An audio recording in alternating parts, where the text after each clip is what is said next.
जमीन की है बात, इसे हवा में न उड़ा देना। जमीन की है बात, इसे हवा में न उड़ा देना। किसी गलत ब्रोकर के चक्कर में धोखा न खा जाना। बहुत सारे लोगों ने बोला है मार्केट के अंदर कि बेटा अक्ल जो है ना, अक्ल वो बादाम खाने से नहीं आती, अक्ल धोखा खाने से आती है। और मार्केट के अंदर बहुत सारे लोग धोखा खाने के बाद हमारे पास आते हैं कि यार मेरे साथ तो ये हो गया, मेरे साथ वो हो गया। ठीक है, कई बार हम चाह के भी किसी की मदद नहीं कर पाते। तो मैं आपको यहाँ पे 10 टाइप के फ्रॉड बता रहा हूँ जो मार्केट में आज की डेट में चल रहे हैं, जिसकी वजह से बहुत सारे लोग अपना हार्ड अर्न मनी गवा रहे हैं on A daily basis, Gurgaon real estate market के अंदर और अदर माइक्रो मार्केट्स के अंदर भी। तो ये 10 टाइप के जो फ्रॉड्स हैं उससे अगर आप बचना चाहते हैं तो इस वीडियो को मेक श्योर लास्ट तक देखना। और अगर आप चैनल पे बिल्कुल पहली बार आए हैं, फर्स्ट टाइम आए, तो चैनल को सब्सक्राइब कर दीजिए, बेल आइकन हिट कर दीजिए, तभी आपको इस टाइप के वीडियोस के फ्यूचर में नोटिफिकेशंस मिलते रहेंगे। नमस्कार दोस्तों, मेरा नाम है गौरव भारद्वाज और मैं आपके साथ यहाँ पे शेयर करने वाला हूँ 10 फ्रॉड्स जो आज की डेट में मार्केट में चल रहे हैं। तो पहला फ्रॉड मैं आपको बताता हूँ, वो है फेक कमिटमेंट का और ब्रोकरेज रिवर्सल का फ्रॉड। बहुत सारे मार्केट के अंदर ब्रोकर्स हैं जो कि प्रैक्टिकली पॉसिबल नहीं है, इस टाइप के हाई कमिटमेंट कर देते हैं बहुत सारे बायर्स को, इन्वेस्टर्स को, कि हम आपको ब्रोकरेज रिवर्स कर देंगे और उसके बेसिस पे कुछ कमिटमेंट्स भी कर देते हैं, जबकि बाद में वो या तो फोन उठाना बंद कर देते हैं। डायल किया गया नंबर मौजूद नहीं है, कृपया थोड़ी देर बाद फोन करें।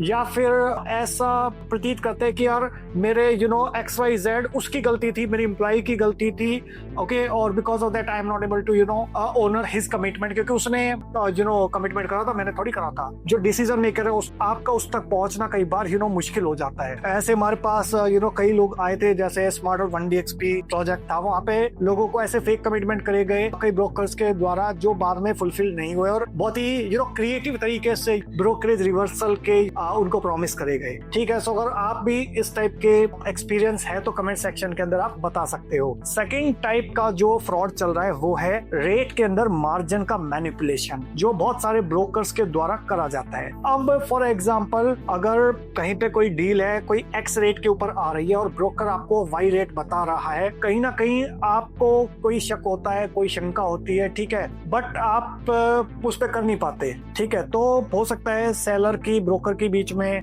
कोई हिडन टर्म्स एंड कंडीशन हो जो जिसका आपको कई बार पता नहीं चलता। और ये स्पेशली किस टाइप की डील्स के अंदर होता है वो मैं आपको थोड़ा एक एग्जांपल के थ्रू बताता हूँ कि हमारे एक इन्वेस्टर्स थे, उनको हमने एक डील दिलवाई, तो बीच में एक अंडरराइटर इन्वॉल्व हो गए। अब जो अंडरराइटर बीच में इन्वॉल्व हो गए वो कभी नहीं चाहते थे कि जो दोनों पार्टीज है वो आपस में कभी मिले। क्यों? क्योंकि बिकॉज ऑफ कुछ चीजें उन्होंने जो टर्म्स एंड कंडीशन सेट करी हुई थी अपने सेलर के साथ वो डिफरेंट थी। ऑलराइट, और जहाँ पे भले ही आप 2 रुपए चीज महंगी खरीद ले, but you need to make sure कि आप जो एक्चुअल सेलर है उसके साथ ही ट्रांजैक्शन में इन्वॉल्व रहे। ठीक है, अंडरराइटर के चक्कर में थोड़ा कम पड़े या ना पड़े, अनटिल अनलेस सामने वाला आपको कॉन्फिडेंस आता है कि बिल्कुल ट्रांसपेरेंट बंदा है। थर्ड टाइप का जो फ्रॉड चल रहा है मार्केट के अंदर ब्रोकर द्वारा कि नो डायरेक्ट पार्टी मीटिंग्स, ये मोस्टली रीसेल ट्रांजैक्शंस के अंदर ज्यादा होता है कि कई बार आपको बताया जाएगा कि यार क्लाइंट NRI है, क्लाइंट वहाँ है, क्लाइंट ने मुझे फाइल दी हुई है और मैं ही I am the only person जिसके थ्रू डीलिंग होगी, वो मेरे फ्रेंड है, वो मेरे रिलेटिव्स हैं। इसके अंदर भी बहुत सारे बार लोग धोखा खा जाते हैं और ट्रस्ट के ऊपर विश्वास करके टोकन अमाउंट दे देते हैं, एग्रीमेंट कर देते हैं, और बाद में जो एक्चुअल पार्टी है वो बिल्कुल ट्रांसफर के टाइम पे आएगी और उस टाइम पे बहुत सारे लोग जो है वो धोखा खा चुके होंगे। उस टाइम पे कुछ कर नहीं सकते लोग, ठीक है, बिकॉज ऑफ दैट जो बायर सेलर कर नहीं सकते कुछ, क्योंकि पेमेंट जा चुकी होती है, ट्रांजेक्शन में वो एंटर कर चुके होते हैं। ठीक है, और उस टाइम पे उनको कुछ ऐसी हिडन चीजें पता चलती है, अगर वो पहले उनको पता चलती तो शायद डील में एंट्री ना करते। फोर्थ जो टाइप का फ्रॉड चल रहा है मार्केट के अंदर, कई बार प्रॉपर्टी अवेलेबल ही नहीं होती। कैन यू इमेजिन, कई बार प्रॉपर्टी अवेलेबल ही नहीं होती, कई बार ऐसी प्रॉपर्टी दिखाई जाती है कि ये प्रॉपर्टी है, दिखाई देगी आपको प्रॉपर्टी, बट वो एक्चुअल में अवेलेबल नहीं है। वो कई बार क्या होता है कि जैसे कुछ प्रॉपर्टीज मान लीजिए बैंक को मॉर्गेज है और बैंक की प्रॉपर्टीज है आपको बोला जाता है कि यार बैंक ना वो सामने वाला लोन नहीं दे पा रहा, ठीक है, इसलिए वो आपको सस्ती प्रॉपर्टी मिल रही है। बट जस्ट इमेजिन कि जो प्रॉपर्टी आपको मार्केट रेट से सस्ती मिल रही है, हो सकता है वो बैंक की कोई NPA की प्रॉपर्टी हो, नॉन परफॉर्मिंग एसेट की प्रॉपर्टी हो, बट कहीं ना कहीं अगर आपका ड्यू डिलिजेंस अगर हल्का है तो डेफिनेटली आप आपको वहां पे फ्यूचर में प्रॉब्लम्स हो सकती है। कई बार क्या होता है कि जो फ्लोर अवेलेबल होता है वो ही मिस रिप्रेजेंट करा जाता है। फ्लोर है अवेलेबल फर्स्ट, दिखा दिया आपको थर्ड, ठीक है। फिर एक बार टोकन सब कुछ करने के बाद फिर आपको बताया जाता है कि यार वो प्रॉपर्टी तो अभी अवेलेबल है नहीं, आप दूसरी ले लीजिए, क्योंकि उन लोगों को लगता है कि यार वो फ्लोर तो अवेलेबल है नहीं, तो एटलीस्ट किसी से पैसा ही ले लिया जाए। तो अगेन लोग कहीं ना कहीं उस फ्रॉड के अंदर शामिल हो जाते हैं। पांचवा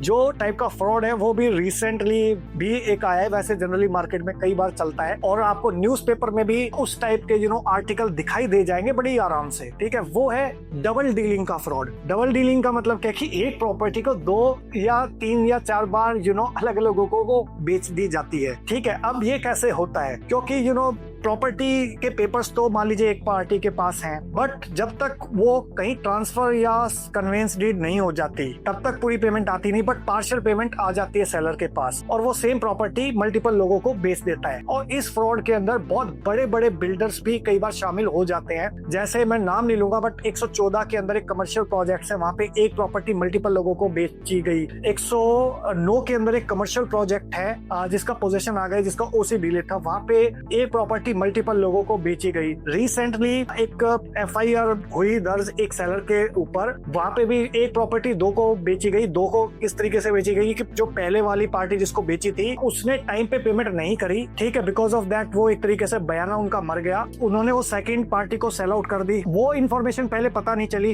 बिकॉज ऑफ दैट जो फर्स्ट पार्टी थी उसने FIR कर दी कि मेरा पैसा वापस दो। अब वो जब सेकंड टाइम जिसके साथ ट्रांजैक्शन हुई उनको वो चीज बाद में पता चली, जब उन्होंने कुछ पेमेंट काफी पेमेंट कर दी। बिकॉज ऑफ दैट वो मिसअंडरस्टैंडिंग हो गई। नेक्स्ट है 6 टाइप का जो फ्रॉड है वो है फेक बुकिंग, जहाँ पे आपको पेमेंट रसीदें मिल जाती है, डॉक्यूमेंटेशन मिल जाते हैं, आपको यार रिसिप्ट मिल गई, डॉक्यूमेंट मिल गए, फेक बुकिंग कैसे हो गई। बट यहाँ पे कुछ महारथी है मार्केट के अंदर, जो मैं नाम नहीं लूंगा, बट बिल्डर्स की स्टैंप उनके ऑफिस में होगी और वो बिल्डर के लेटर हेड्स पे आपको सारी चीजें दिखा देंगे और आपको लगेगा कि यार मैं तो जेन्युइनली बिल्डर के साथ ट्रांजेक्शन कर रहा हूँ। बट कुछ ब्रोकर यहाँ पे इन्वॉल्व ऐसे हो जाते हैं कि वो आपको सारी चीजें स्टैम्प, लेटर हेड्स वगैरह उस पे रिसीविंग दे देते हैं। अरे बाप रे, ये तो धोती खोल रहा है।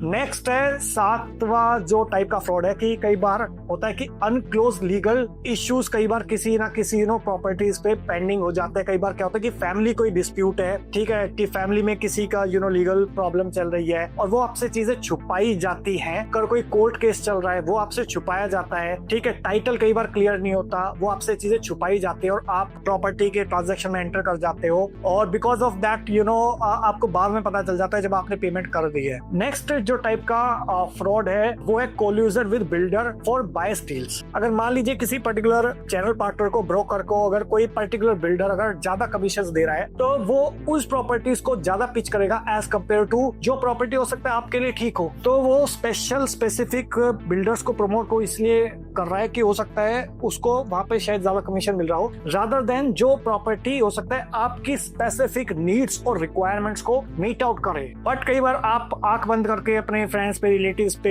चैनल पार्टनर पे आंख बंद करके विश्वास कर लेते, बिकॉज ऑफ दैट इस टाइप के फ्रॉड्स में भी आप कहीं ना कहीं डायरेक्टली इनडायरेक्टली फंस जाते हैं और बाद में आपको पता चलता है कि यार एक्चुअल में वो जो पर्टिकुलर प्रॉपर्टी हो सकता है वो आपकी रिक्वायरमेंट के अकॉर्डिंग शायद मीट आउट ना करे short term, medium term, long term के अंदर। और कई बार क्या होता है कि एक पर्टिकुलर प्रॉपर्टी के लिए चेक दिया, वहां पे अगर यूनिट अवेलेबल नहीं है तो किसी दूसरी प्रॉपर्टी के अंदर उनको डाइवर्ट कर दिया और बाद में उनको पता चलता है कि यार मैंने चेक तो इसके लिए दिया था, मिल मेरे को हो गई, ठीक है। और उसके बाद क्योंकि आपने पेमेंट करी होती है आप कई बार कुछ चाह के भी नहीं कर पाते। 9 टाइप का जो फ्रॉड है वो है कि आपको फोर्स करा जाता है टोकन अमाउंट के लिए विदाउट एनी ड्यू डिलीजेंस और वहां पे आपको यूज करा जाता है FOMO, fear of missing out. तो कई बार ऐसा होता है कि आपने ये एहसास दिलाया जाता है कि यार ये डील बिल्कुल हाथ से निकल जाएगी और या फिर एक ही यूनिट अवेलेबल है, लिमिटेड टाइम डिस्काउंट्स है और आपको फोर्स करके टोकन दिलवाया जाता है। आपको ड्यू डिलीजेंस का टाइम ही नहीं दिया जाता कि ये पर्टिकुलर जो प्रॉपर्टी उसके डॉक्यूमेंटेशन सही है नहीं है, बिल्डर बिल्डर के पास वेरीफाई हुआ या नहीं हुआ है, उसके ऊपर कोई केस तो नहीं है, कोई FIR तो नहीं है, कोई डिस्प्यूट तो नहीं है। बिकॉज ऑफ दैट कई बार आपको अपना ड्यू डिलिजेंस करने का टाइम नहीं भी आ जाता। बिकॉज ऑफ दैट कई बार आप गलत तरीके से गलत प्रॉपर्टी में फंस सकते हैं। 10वां last but not the list, इस टाइप के ब्रोकर भी कुछ है मार्केट में जो they can switch the project और they can switch your particular unit. कई बार ऐसा हुआ है, एक बड़ा ही फेमस बड़ा बिल्डर है जो सेक्टर 82, 83, 84, 85 में जिसके पास one of the biggest land parcel है, वहां पे उन्होंने प्लॉट की पेमेंट ली एक पर्टिकुलर प्लॉट के against over a period of 5 years. 5 साल के अंदर पेमेंट ली और 5 साल के बाद जब कन्वेंस डीड का टाइम आया तो पता चला कि वहां पे ग्रीन बेल्ट है, वो प्लॉट ही शिफ्ट हो गया, वो लैंड उनका था ही नहीं। बिकॉज ऑफ दैट लैंड जिसने खरीदा था उसका 5 साल बाद प्लॉट नंबर चेंज करके दिया गया और उसमें कोर्ट ने भी बाद में इंटरवेन किया और उसको पैसा इंटरेस्ट समेत मिला। तो ये मैंने आपको 9-10 टाइप के डिफरेंट फ्रॉड्स बताए जो मार्केट में मैंने ऑब्जर्व करे हैं। हो सकता है आपने भी कोई ऑब्जर्व करा हो, और अगर आपने ऑब्जर्व किया है तो वो भी आप कमेंट सेक्शन के अंदर बता सकते हो कि किस टाइप का फ्रॉड होता है मार्केट के अंदर। ऑलराइट, और या फिर आपको कोई पर्सनल एक्सपीरियंस है वो भी आप कमेंट सेक्शन के अंदर शेयर कर सकते हो। Okay, so I hope you got little bit clarity और आप इन कंफ्यूजन से बच सकते हो अगर आप प्रॉपर अपना ड्यू डिलिजेंस करो, अगर आपका चैनल पार्टनर ठीक है, कोई अगर आपको ट्रांसपेरेंट ट्रांजेक्शंस दे रहा है तो ठीक है। So that's all about this video guys. और इसके अलावा अगर आपको हमारी प्रोफेशनली हेल्प चाहिए अपनी ट्रांजेक्शन के अंदर, you can reach out us at. हमारा जो मोटो है वो है ट्रस्ट, ट्रांसपेरेंसी एंड ट्रांजेक्शंस। हम आपको गारंटी करते हैं कि इस टाइप के जो एक्सपीरियंसेस है वो हमारे साथ आपके डेफिनेटली नहीं होंगे, और हमारे जो प्रीवियस क्लाइंट्स हैं उनके भी कोई एक कस्टमर भी ऐसा नहीं बता सकता कि इनमें से किसी टाइप का एक्सपीरियंस किसी के साथ हुआ है। So that's all about this video guys. Thank you so much for watching till here. I hope आपको वीडियो अच्छा लगा होगा। अगर अच्छा लगा हो तो लाइक करिए, ज्यादा अच्छा लगा हो तो शेयर कर दीजिए अपने फ्रेंड्स के साथ, रिलेटिव्स के साथ, कलीग्स के साथ, जिन लोगों के साथ इस टाइप के एक्सपीरियंसेस हुए हैं, सो दैट उनको क्लैरिटी मिल सके कि किस किस टाइप की चीजें हो सकती है मार्केट के अंदर। कोई आपका पर्सनल एक्सपीरियंस हो तो कमेंट करिए, और अगर आप चैनल पे फर्स्ट टाइम आए, पहली बार आए, तो चैनल को इमीडिएटली सब्सक्राइब कर दीजिए, बेल आइकन हिट कर दीजिए, तभी आपको इस टाइप के वीडियोस के फ्यूचर में नोटिफिकेशंस मिलते रहेंगे। So thank you so much for watching till here. मिलता हूं मैं भी आपको नेक्स्ट वीडियो के अंदर, तब तक के लिए बाय बाय, टेक केयर।